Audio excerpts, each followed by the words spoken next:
Hello friends, my name is JJ. So these days, when Americans talk about censorship, we tend to think of this very dark and sinister thing, the sort of thing tyrannical governments like China impose on their people to limit their freedom. But for much of the 20th century, the prevailing understanding of censorship was something quite different. It was something done for the public, not against them. Censorship was a way to make art and entertainment better, and far from being a symbol of tyranny or ignorance, it was actually considered a sign of civilization and sophistication. Today we are going to look at how three major 20th century forms of American pop culture were censored, and perhaps try to get into a bit of the mind of how and why censorship was attempted, why it failed, and whether it is likely to come back. So, commercial movie theaters first kicked off in the early 20th century and were a huge hit from the start. People couldn't get enough of this revolutionary new technology of motion pictures. By the 1920s, there were hundreds of thousands of movie theaters all across the US, with nearly 1 out of every 2 Americans claiming to watch at least one movie a week. Movie stars became the first true celebrities in American history and were discussed endlessly in all of the newspapers and magazines. But this firm grip that movies had on the American public also gave rise to a lot of social anxiety. There were basically 2 big concerns. One was that as the number of movie studios proliferated, there was a lot more competition to make movies that would draw in the biggest possible audiences. And humans being what we are, that often resulted in movies with a lot of sex and violence, or movies about really wild and titillating characters like murderers or gangsters. And this led to a lot of unease from parents groups and religious groups and so on about what it would mean if you had a public that was just constantly spending day after day after day watching this kind of stuff on the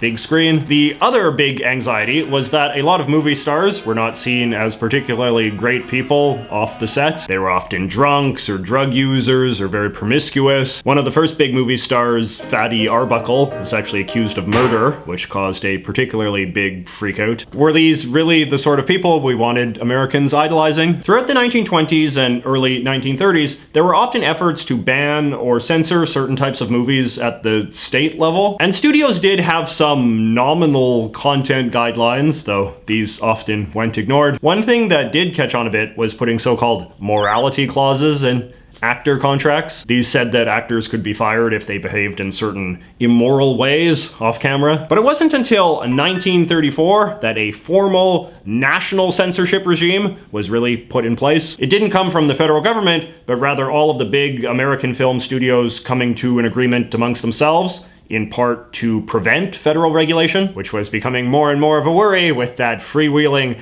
activist Franklin Roosevelt in the White House. What the studios came up with was very much a reflection of the sort of monopolistic power they had over movies in those days. A body representing all of America's major film studios, first known as the MPPDA, and later the MPAA, came up with a list of rules outlining the sort of content movies would be allowed to have. The organization would screen every movie its member studios made, and if it was in compliance with all of the rules, it would get the official MPAA seal of approval. And since in those days, the movie companies also owned all of the movie theaters, the theaters agreed to never show movies that had not received the seal of approval. Now, this list of content rules was known as the Hays Code, named after this guy, William Hays, who was president of the MPAA when the rules took effect. But it was actually written by these 2 pro-censorship activists, Martin Quigley and the Reverend Daniel Lord, and the man charged with overseeing enforcement of it was someone called Joseph Breen. For a time, Breen was known as the most powerful man in Hollywood and the Hollywood censor, which is also the name of this very excellent book by Thomas Doherty. And his code really took itself seriously as something that was going to have a very big impact on American culture. Here, let me read you the code's 3 founding principles, for instance. No picture shall be produced which will lower the moral standings of those who see it. Hence, the sympathy of the audience shall never be thrown to the side of crime, wrongdoing, evil, or sin. Correct standards of life, subject only to the requirements of drama and entertainment, shall be presented. Law, natural or human, shall not be ridiculed, nor shall sympathy be created for its violation. The rest of the code then got into the specifics. Some highlights include: brutal killings are not to be presented in detail. Pointed profanity and every other profane or vulgar expression, however used, is forbidden. Adultery and illicit sex, sometimes necessary plot material, must not be explicitly treated or justified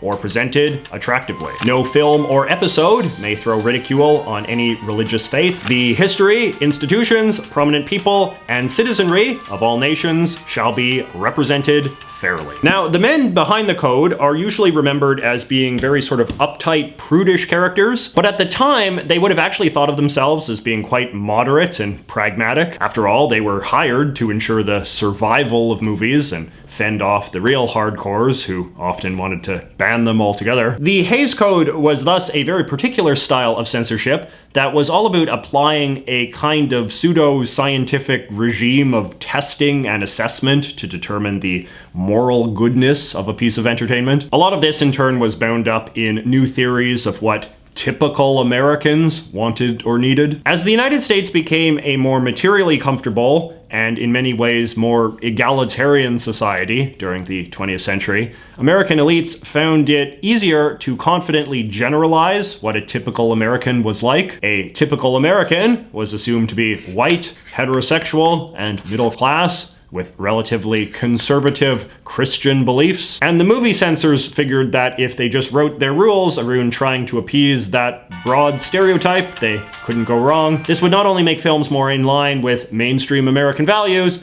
but more popular and profitable as well. And so the films were forced to clean up, in some cases to quite absurd degrees. I am not much of a film buff, so I'm sure you guys can come up with some better examples, but movies released during the 1930s and 1940s are now often quite infamous for the contortions their directors had to engage in to, say, avoid showing anything even slightly sexual, or how awkwardly the plots had to be written to ensure the bad guy always got justice in the end. There were also absurdities like movies that depicted Nazis in a bad light not being allowed before World War II because that was seen as being prejudiced against Germans. I mean, many films from this era are still considered classics, but there was also a certain corniness to many of them that was considered quite condescending, even by typical Americans of the time. A few different things contributed to the eventual fall of this Hays Code regime. For one, in 1948, the Supreme Court ruled it was an unfair business practice for movie studios to also own theaters. And after that, it became much easier for movies that failed to pass the Hays Code to get into cinemas. Likewise, as more and more filmmakers began to complain that the code was stifling their creative freedom, the code wound up being amended and softened several times. You can track all of the various changes on this excellent website, which I will link to below. But basically, it was never super popular, and by the 1960s, even its increasingly watered down rules were barely being obeyed. In 1968, the MPAA officially abandoned censorship in favor of content ratings, which is still the system we use today. You know, R for adults only, G for kid-friendly, PG for something in the middle. This basically represented Hollywood abandoning this idea that there was one universal standard of what Americans should watch, and instead shifted the onus to the individual to just figure it out on their own. Now, just as the anxiety over motion pictures was starting to die down, a fresh anxiety was starting to rise up about a new American pop culture phenomenon: comic books. Comic books had first become a thing in the 1930s and had caught on with the same ferocity as movies. By the dawn of the 1950s, it has been estimated that Americans were buying as many as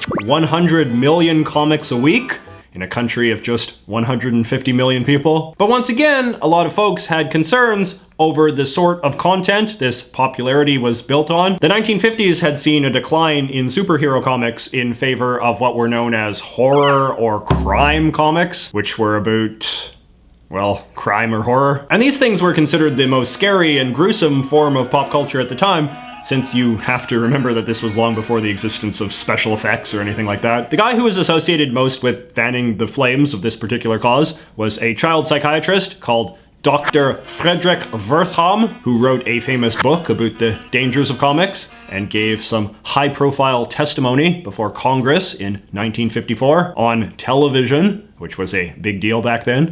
It is my opinion, without any reasonable doubt and without any reservation, that comic books are an important contributing factor in many cases of juvenile delinquency.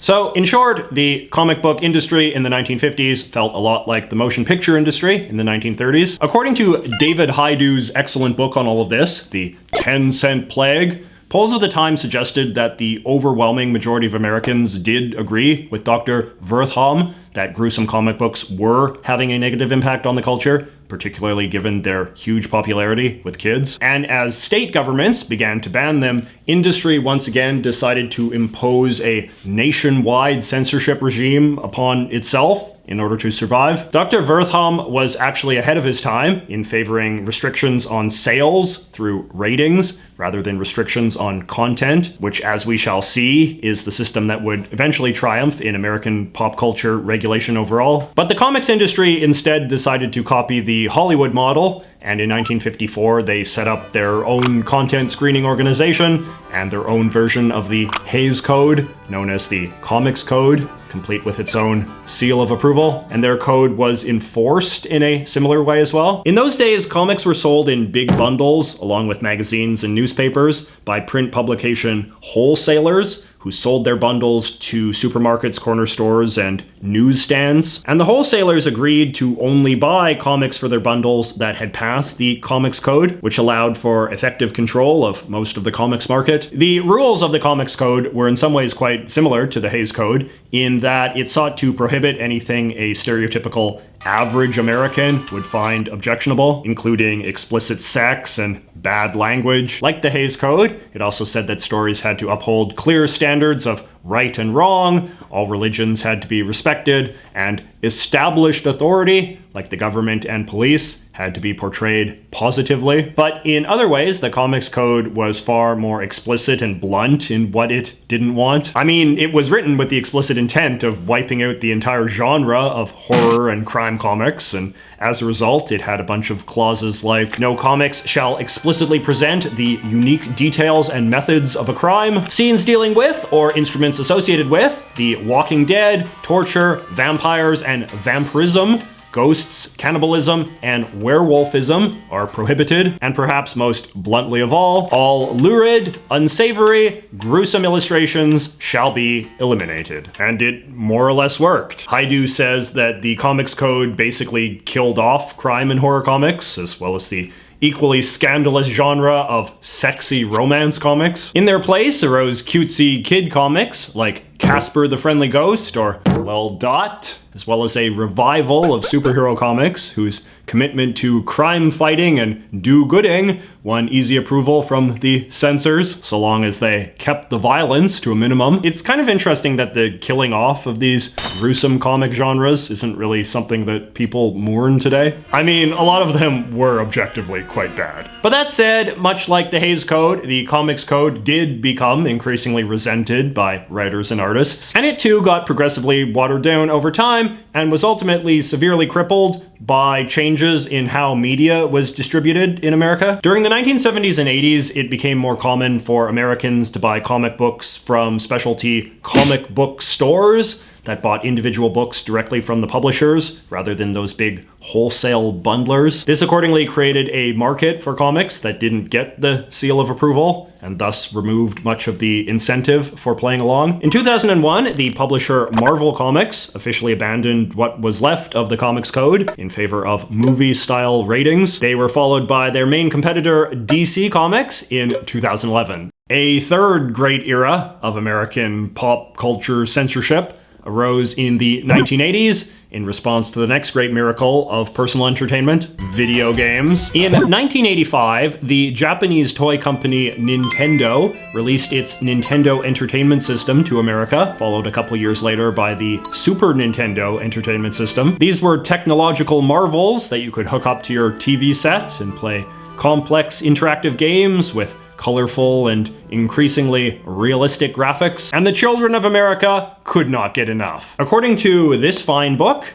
Game Over by David Sheff, in the early 1990s, more American homes had a Nintendo Entertainment System than a computer, and Nintendo was making more money than all of the major American film studios combined. The Nintendo people knew what was coming. They had seen what happened with movies and comics, and they knew that their video games, which were often based around killing people, murder simulators, as one activist famously put it, would obviously provoke a big backlash, if not preemptively regulated. And so, from the very start, Nintendo's American division had their own robust censorship regime. There were lots of different companies that made games for the Nintendo Entertainment Systems, but Nintendo controlled the physical manufacture of games, so in order to get them in stores, Nintendo would have to approve their content for production. Japanese games likewise had to be censored before they could be sold in the United States. Nintendo of America's video game content guidelines were basically just the Hays and comics codes all over again. No explicit sex or nudity, no excessive gory violence, no drugs, no swears. But there were a few uniquely interesting video game-centric flourishes as well. Rather than just demand that all religions and cultures be treated respectfully, they actually tried to eliminate any on-screen depiction of a real-world culture at all, with a ban on symbols that are related to any type of racial, religious, nationalistic, or ethnic group, such as crosses, pentagrams, God, gods. Roman mythological gods are acceptable, Satan, hell, Buddha. They also said that there could be no depiction of excessive force in a sports game beyond what is inherent in actual contact sports, as well as a blunt ban on any sort of depiction of alcohol or tobacco, reflecting how taboo having any of that kind of stuff around American children had become by that time. If you've ever played a Nintendo game from the 80s or early 90s, then you've played a game that conformed to these censorship policies. And though these policies did help Nintendo build an image as a family-friendly company, the awkward way in which these rules were often imposed, particularly on Japanese games, did produce a fair bit of mockery as well. You'd have characters drinking coffee in what was clearly supposed to be a bar, or gobs of gray goo that is obviously just recolored blood. But Nintendo's dominance of the video game market wasn't absolute, and during the early 90s, rival companies like Sega and Panasonic tried to undermine Nintendo's market position by selling unapologetically violent or sexy games, some of which caused quite the stir. This in turn prompted another famous round of congressional hearings and another movement for the industry to get together and self-regulate in order to fend off government action. But this time, rather than adopt a single industry-wide censorship regime, in 1994, they just went straight to ratings. And once ratings were imposed, even Nintendo itself stopped caring about censorship. Which is why today you can play all sorts of terrible, violent, gory games on your Nintendo Switch. Now, for much of the last 20 years, the standard way to look back at the censorship of movies, comics, and video games is with a fair bit of contempt for the people doing the censoring. They are often portrayed as ignorant busybodies with no respect for art or, even worse, freedom. It's a conclusion that has been similarly reinforced by changes to American political and legal culture, which now has a pretty generous interpretation of the rights guaranteed to American media by the First Amendment. Over the last few decades, the US Supreme Court has repeatedly ruled that the First Amendment's right to freedom of speech gives Americans the fundamental right to do everything from yell homophobic slurs at a dead soldier's funeral to murder animals on camera for pornographic purposes. So needless to say, the idea that it would even be possible for the government to regulate the consumption or content of pop culture, the anxiety that provoked a lot of the self-imposed censorship of the past, now seems very quaint. But on the other hand, the censors of the past have also been getting a bit more of a sympathetic second look lately, in part because our present-day anxieties about the internet and social media in some ways mirror their earlier worries about movies and comics and video games. People of all political beliefs these days are increasingly vocal about their concerns that the various internet platforms, including this one, are perpetuating all sorts of social ills like racism and conspiracy theories and cyberbullying and fake news and so on. And in response, the big tech companies are attempting to self-regulate with their own codes of conduct, although these are often far more secretive or vague policies than things like the Hays Code or whatever that were written in very clear and blunt sort of language. What's weird to me is that no one really talks much about imposing ratings on things like YouTube videos or Instagram accounts, even though I think that when you look at the history, that has most often been the solution that strikes the right balance between personal agency and corporate responsibility. Do you think ratings could work for internet content? Let me know in the comments below, and I will see you next week.